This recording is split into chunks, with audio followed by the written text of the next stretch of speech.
So we'll continue with equilibrium output in the long run. Today we want to visit different ideologies, different models to the long run equilibrium level of output. We have the classical and we have the Keynesian. So we're going to start with the classical.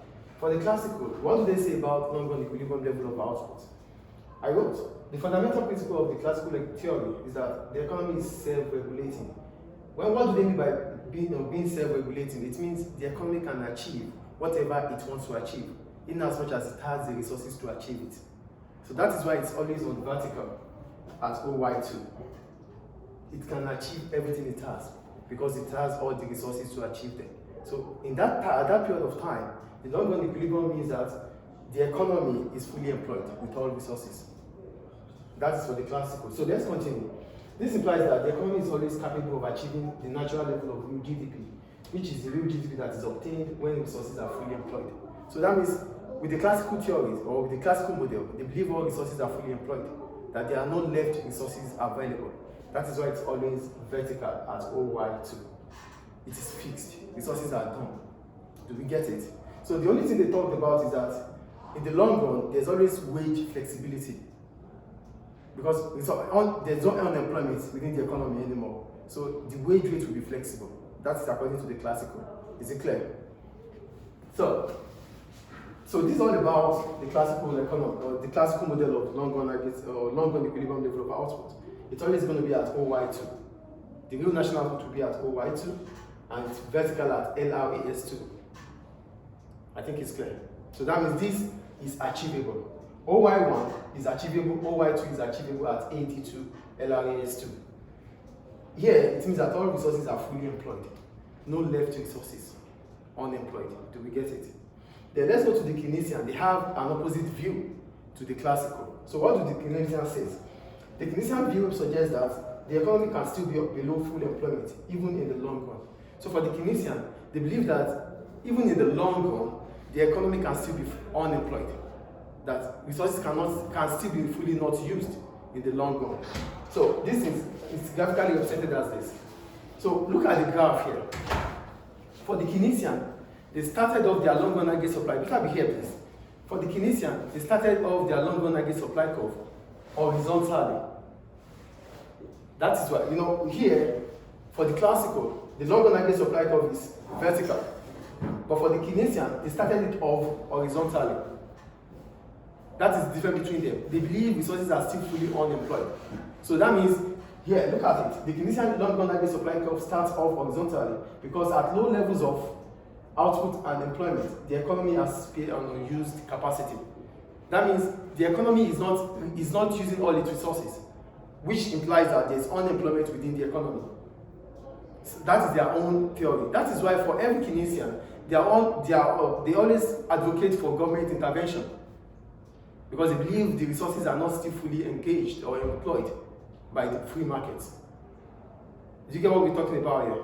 For the classical, they believe resources are done. The economy is at its highest capacity. But for the Keynesian, they felt that even in the long run, not only in the short run, even in the long run, resources can still be underutilized or unemployed.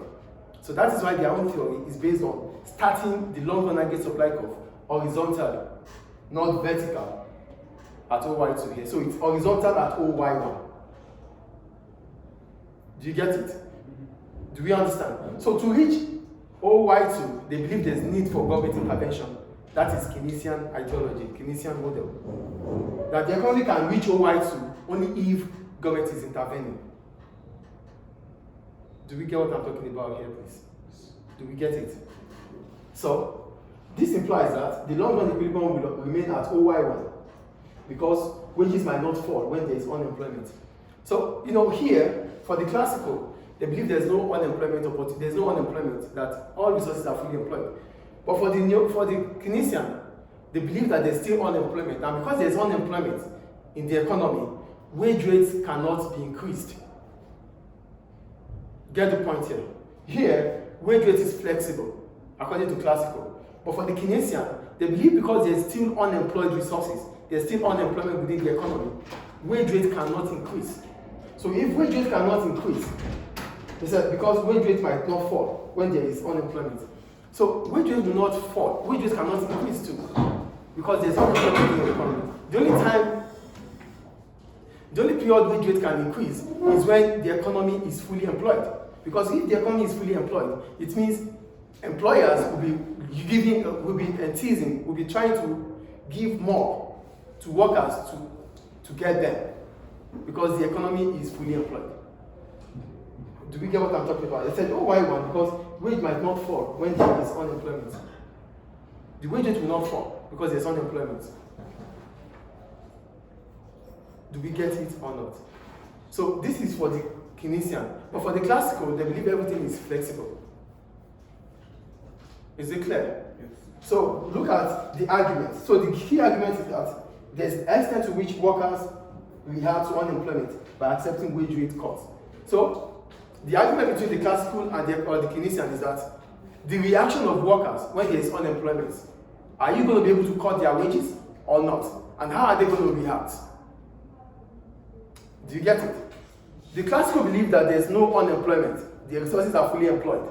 But for the Keynesian, they believe there's still unemployment within the economy. And as a result of that, wage rate will not fall. So there's no flexibility in wage rates based on them. But for the classical, they believe everything is fully used. The real GDP is what the potential capacity of the economy.